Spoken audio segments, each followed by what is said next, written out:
안녕하십니까? 저는 50대 중반에 들어선 여자입니다. 요 근래는 제 인생에서 가장 심적으로 많이 힘들었던 시기예요. 제가 이혼을 하게 되었거든요. 이 나이 먹고 나서 이혼이라니 참 세상 일은 알다가도 잘 모르겠어요. 제가 이혼을 하게 된 이유는 손녀 때문입니다. 눈에 넣어도 아프지 않은 귀여운 손녀였는데 씁쓸하네요. 그래서 이 새벽에 잠이 오지 않아 이렇게 글을 써서 보내봅니다. 저는 남편보다 나이가 7살이 어려요. 제가 23살 때 30살인 남편을 만났고 우리 시절의 대부분이 그랬듯이 빠르게 식을 올려서 부부의 연을 맺었죠. 사실 남편이란 사람은 제가 감당하기가 벅찬 사람이었습니다. 남편은 다혈질 기질이 있었던 사람이라 저에게 종종 큰 소리를 치거나 화를 내곤 했거든요. 폭언을 들을 때마다 정말 갈라서고 싶었지만 그래도 참고 살았어요. 지금은 시대가 변해 이혼은 흠도 아니라고 하지만 그때는 흠이었거든요. 그리고 어느새 제 뱃속에는 새로운 생명이 자라고 있기도 했었죠. 그런데 이제는 도무지 이해도 가지 않고 늦었지만 지금이라도 그 사람으로부터 벗어나고 싶었습니다. 저희 부부 사이에는 아들이 하나 있어요. 제가 선천적으로 자궁이 약해서 둘째까지는 조금 힘들다고 하더라고요. 결혼하고 나서 1년 뒤 임신을 하게 되었죠. 남편은 그래도 임신하고 있던 도중에는 정말 잘해주었답니다. 그래서 이게 사랑이구나 했죠. 남편은 아이의 성별이 남자라는 것을 알고는 대를 잇는 남자아이를 가졌다며 뛸 듯이 기뻐했습니다. 그리고 저는 자궁이 약해 둘째 임신이 어려웠기 때문에 더더욱 좋아했었던 것 같네요. 육아를 해보면 알겠지만 아이들은 정말 하루가 다르게 쑥쑥 자라잖아요. 제 아들도 그랬어요. 유치원에 들어간 날이 바로 엊그제 같은데 어느새 초등학교에 입학하고 사춘기가 찾아오고 대학교 입시 준비를 하고 원하는 곳에 입학을 했죠. 제 아들은 정말 기특한 아이였어요. 항상 절 웃게 만들어주는 존재였거든요. 제 희망 같은 존재였습니다. 또 아들은 대학교도 대한민국에서 스카이라고 불리는 대학교에 턱하니 합격도 했을 만큼 아주 똑똑해요. 얼굴도 절 닮아서 아주 잘생겼는데 거기다가 누굴 닮았는지 정말 효자예요. 매년 어버이의 날마다 카네이션과 함께 직접 쓴 편지를 주죠. 유치원에 다녔을 땐 꽃을 색종이로 접어오더니 이젠 꽃다발을 제게 선물할 줄 아는 남자로 자란 거죠. 엄마인 제가 봐도 인기 많겠네 싶은 아들입니다. 아들은 대학교를 졸업하고 취직에도 바로 성공했어요. 다른 집 애들은 취업할 곳이 없어서 걱정이라 하던데 저흰 똑똑하고 멋진 아들 덕분에 그런 걱정을 해본 적이 없죠. 그러던 어느 날 아들이 제게 고백하더라고요. 엄마, 저 결혼하고 싶은 사람이 생겼어요. 라면서 말이죠. 전 너무 깜짝 놀랐죠. 여자친구는 항상 있는 것 같긴 했는데 제게 소개해준 적은 단 한 번도 없었거든요. 저는 뭐야? 정말? 엄마한테 보여주고 싶어? 라고 물으니 조만간 아들은 여자친구를 저희 집에 데려와 인사를 시켜주겠다고 하더라고요. 사실 옆에 좀 더 끼고 살고 싶었지만 아들이 난생 처음으로 결혼하고 싶다는 여자친구의 존재가 궁금한 마음도 컸어요. 몇 달이 지나서 아들의 여자친구가 저희 집에 방문했습니다. 실제로 아들의 여자친구를 보니 정말 참하더라고요. 예쁘고 참하게 생겼는데 말투도 사근사근하니 제 마음에 쏙 들었죠. 안녕하세요. 어머님, 저 진영이 여자친구 강희영이라고 합니다. 처음 뵙겠습니다. 이건 저 예쁘게 봐달라는 뇌물이에요. 라면서 아주 예쁜 꽃다발을 하나 내밀더라고요. 어찌나 싹싹하게 보이고 예쁘던지. 그래, 희영아, 만나서 반갑다.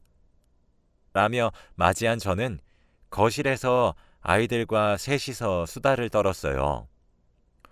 희영이가 말해주는 우리 아들의 모습은 또 정말 색다르더라고요. 그렇게 즐거운 시간을 보냈습니다. 그 이후로도 종종 희영이는 제게 선뜻 먼저 연락을 해오기도 하면서 안부를 물어보기도 하고 생일 선물도 챙기기도 하며 2년이 지나갔어요.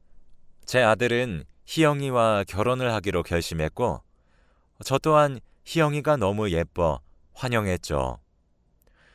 그렇게 희영이는 저희 며느리가 되었습니다. 정말 제 마음에 쏙 드는 아이였어요. 애교도 많고 제 마음도 헤아려주고 저는 딸을 낳는 것이 소원이었는데 희영이는 그런 역할을 톡톡히 했죠. 모든 일상들은 완벽했지만 아들 부부에게 한 가지 아쉬웠던 점은 아이 소식이 없다는 거였어요. 제 남편은 언제 2세를 가질 거냐며 재촉하기도 했었죠.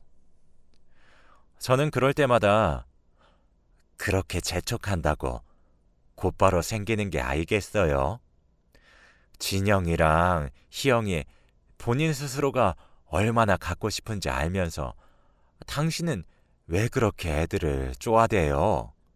라며 중간에서 잘라내기도 했음에도 불구하고 아들 부부는 임신에 대한 부담이 커 보였습니다. 그렇게 몇 년 동안 노력을 했는데도 아이의 소식은 찾아오지 않았죠. 그러다 하루는 제 아들이 울면서 저를 찾아온 적이 있었습니다. 엄마, 임신이 하도 안 되길래 나랑 희영이 불임센터에 가서 검사를 받았는데 제가 임신이 안 되는 몸이래요. 어떻게 해요? 라고 하더라고요. 술 냄새를 풀풀 풍기면서요. 아들이 씨 없는 수박이라니 정말 믿기지가 않더라고요. 전 괜찮다고 너의 잘못이 아니니까 무너지지 말라고 위로했습니다.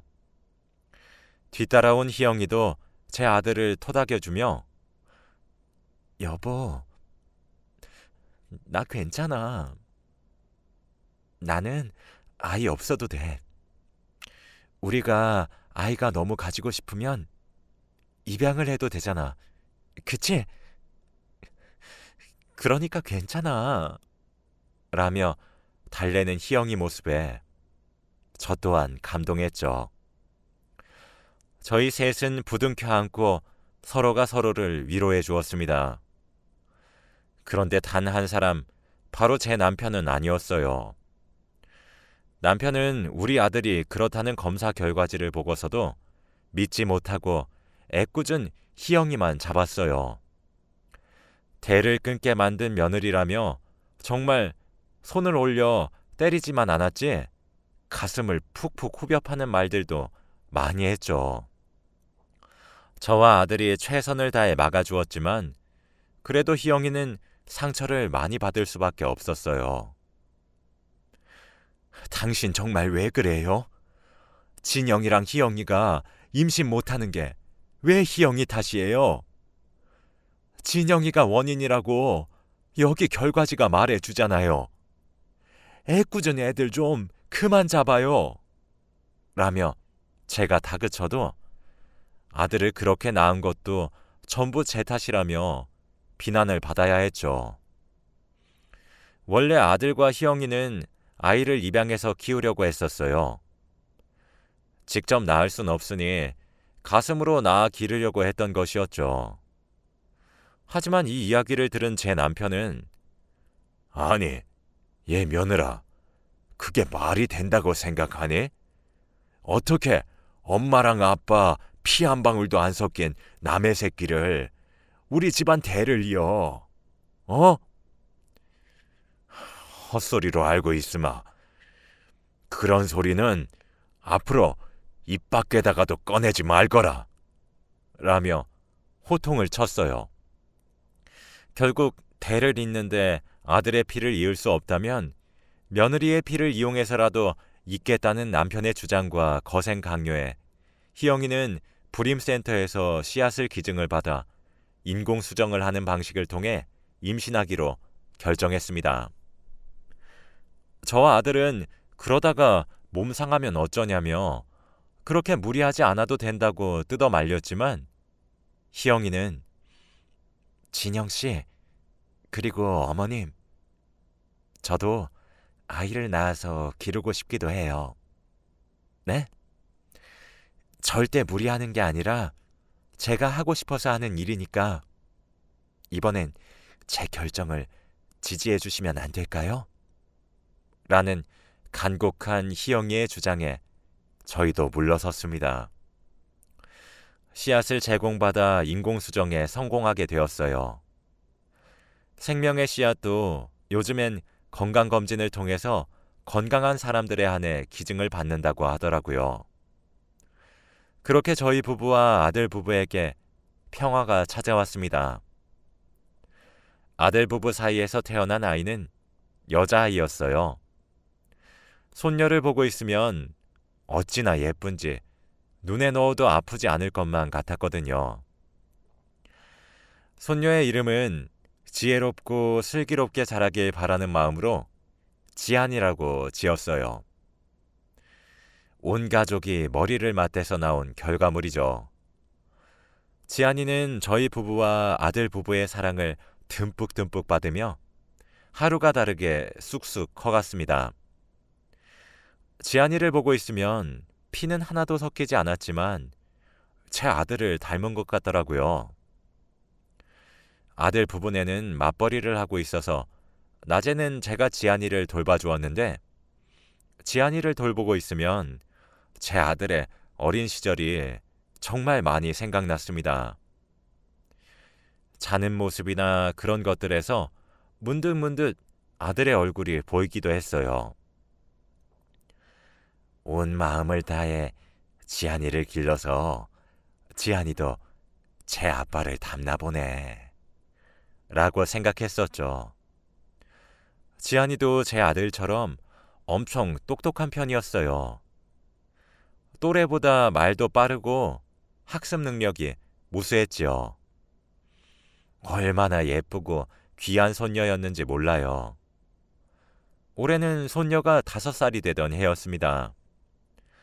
어버이의 날이라고 아들과 희영이가 지안이를 데리고 저희 부부를 고급 한정식 식당에 데려가 주었죠. 제 아들은 매년 그랬던 것처럼 꽃다발과 편지를 한 통 써주었습니다. 그런데 아들 옆에서 희영이가 꼬물꼬물 거리는데 세상에 주머니에서 색종이 꽃이 나오는 거예요. 유치원에서 어버이의 날이라며 만들었나 보더라고요. 제 가슴에 한 송이를 달아주는데 어찌나 옛날 생각이 나던지 순간 뭉클했어요. 유치원에서 배웠다며 노래와 춤을 추며 할머니, 할아버지 사랑해요 라는데 그보다 더 값진 선물은 없다고 생각을 했습니다. 한정식 코스 요리를 가져다 준 점원은 춤과 노래를 추는 손녀를 보고 아유 예뻐라, 몇 살이에요? 라고 물었어요. 저는 아직 5살이에요. 그랬더니 어머, 애기가 너무 예쁘네요. 누굴 닮아서 저리 예뻐요? 하긴 자기 아빠를 빼다 받긴 했네요. 라며 웃더라고요. 사실 저도 손녀가 점점 커가면서 제 아들을 쏙 빼닮은 것이 여간 신기한 일이 아니었습니다. 저뿐 아니라 손녀를 보면서도 직접 낳은 엄마보다 아빠를 더 닮았다는 말을 정말 많이 들어왔거든요. 피가 한 방울 섞이지 않았는데 낳은 정보다 기른 정이 더하다고 그래서 닮는 거구나 했습니다. 기른 정이 더 무섭단 소리가 이렇기 때문에 나온 소리지 하며 대수롭지 않게 여겼어요. 그렇게 손녀의 재롱을 보며 하루하루 행복한 나날을 보내고 있었습니다. 그런데 어느 날 예기치 않게 불행이 저희에게 찾아왔습니다. 아무래도 아들 부부네가 맞벌이를 하니까 저희가 아들 부부네 집 근처로 이사 가려고 계획하고 있었어요. 그럼 좀 더 쉽게 손녀를 봐줄 수 있으니까요. 마침 좋은 곳이 매물로 나왔기에 거기로 계약을 했습니다. 그리고 저희 집도 내놓게 되었죠. 그러다 보니 원래 살던 집을 샀을 때 작성한 문서가 필요했어요. 근데 그 집에 산 세월이 10년은 더 되었던 터라 도무지 어디에 뒀는지 기억이 나지 않더라고요. 남편과 제가 흩어져서 집안 구석구석을 파헤쳤죠. 그러다 저희 부부 침실 옆에 놓여진 협탁에서 한 서류를 발견하게 되었습니다.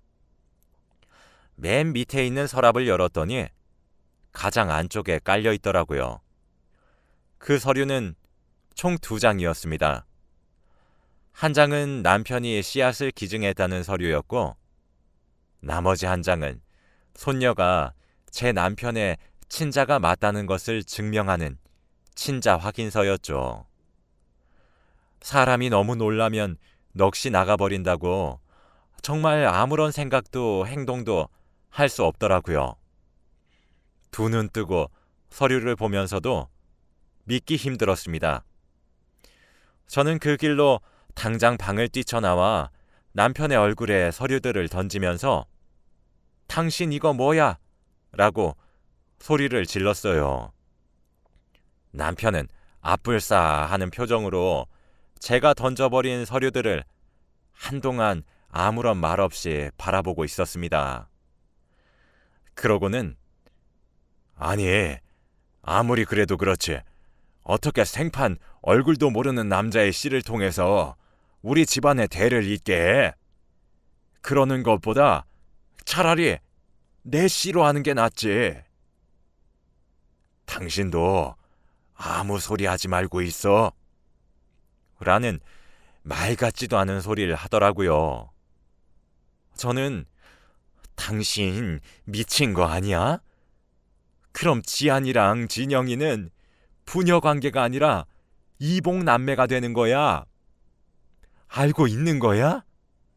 라고 소리치자 남편은 제게 아무 소리 하지 말고 있으라고 입단속을 하기 시작했죠. 순간 구역질이 올라왔습니다. 저와 시영이의 관계는 시어머니와 며느리가 아니라 본처와 첩의 관계랑 다를 바 없는 거잖아요. 시아버지의 씨를 이용해 임신을 해서 낳은 손녀는 당연히 제 아들을 쏙 빼닮을 수밖에 없었던 것이었죠. 하필 그렇게 저희 부부가 언쟁을 하고 있던 도중 아들 부부네가 저희 집을 찾아왔습니다. 저는 당장 이혼하겠다고 소리를 질렀어요. 차마 아들 부부의 얼굴을 똑바로 보지를 못하겠더라고요. 아들과 며느리는 어머니 왜 그러시는 것이냐며 대화로 풀자며 대체 무슨 일이 있길래 이렇게 마음이 상하신 거냐며 물어봤습니다. 저는 남편에게 던졌던 서류 2장을 후다닥 주워들고 아들 부부에게 보여주려고 했어요.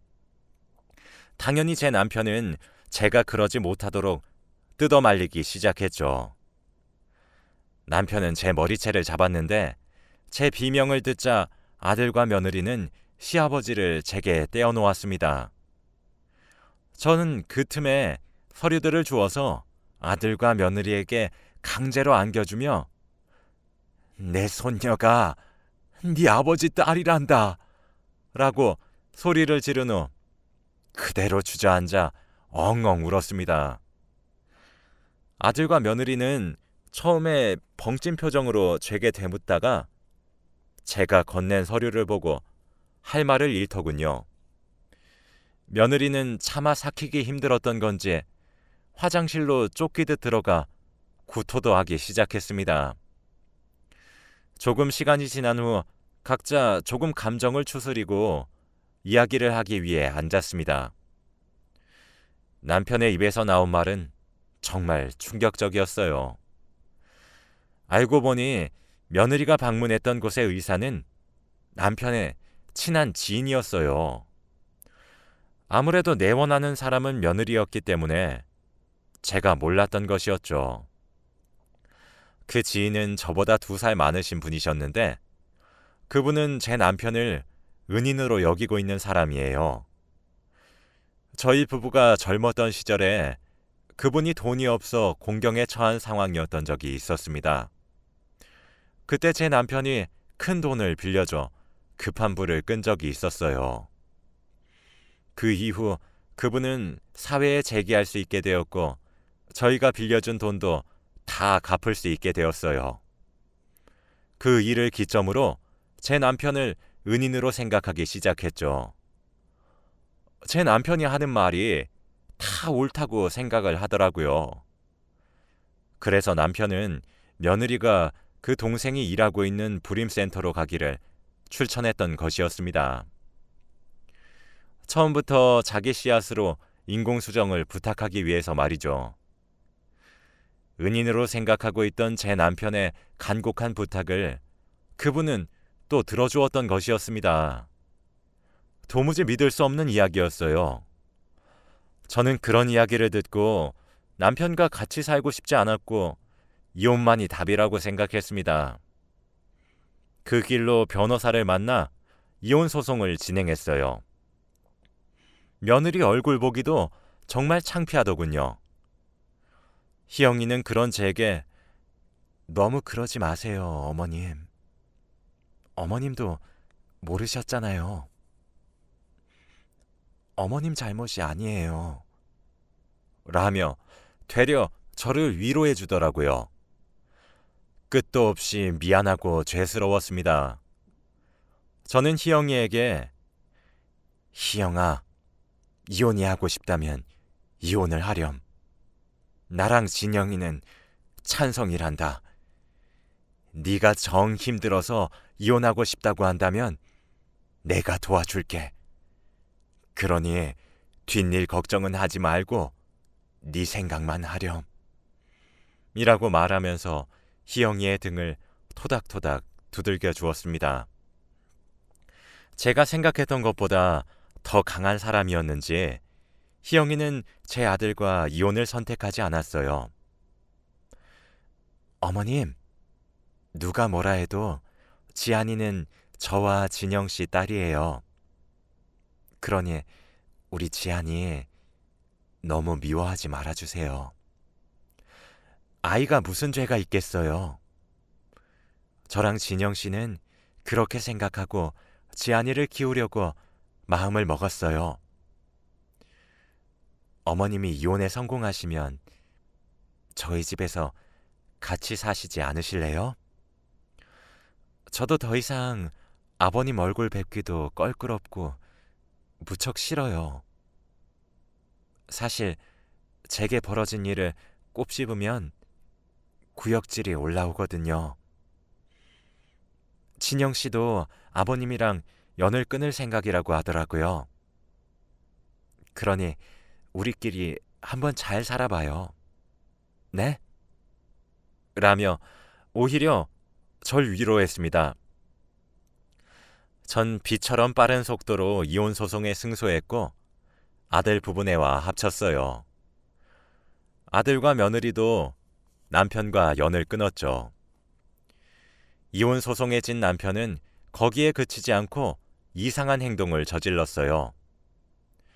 그 뒤 남편은 며느리에게 소송을 걸었습니다. 손녀와 친자관계가 성립된다는 문서를 증거로 양육권 및 친권을 주장하는 소송이었죠. 하지만 생명의 씨앗을 기증한 것은 불특정 다수를 대상으로 행동한 것으로 보기 때문에 친권을 포기한 것과 다름없다는 판결과 함께 패소했습니다. 지금은 그로부터 몇 달 시간이 흘렀고 저희 네 식구는 서로가 서로를 잘 다독이며 열심히 살아가고 있어요. 이제 한 해의 끝을 바라보고 있는데 올 한 해는 참 다사다난한 해였던 것 같네요. 저와 제 아들에게 희영이라는 존재가 얼마나 값진 존재인지 모르겠습니다.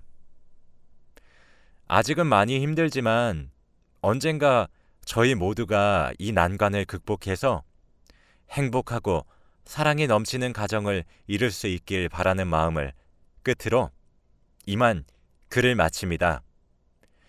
여러분들도 올 겨울은 많이 춥다고 하던데 감기 조심하시길 바랄게요. 감사합니다.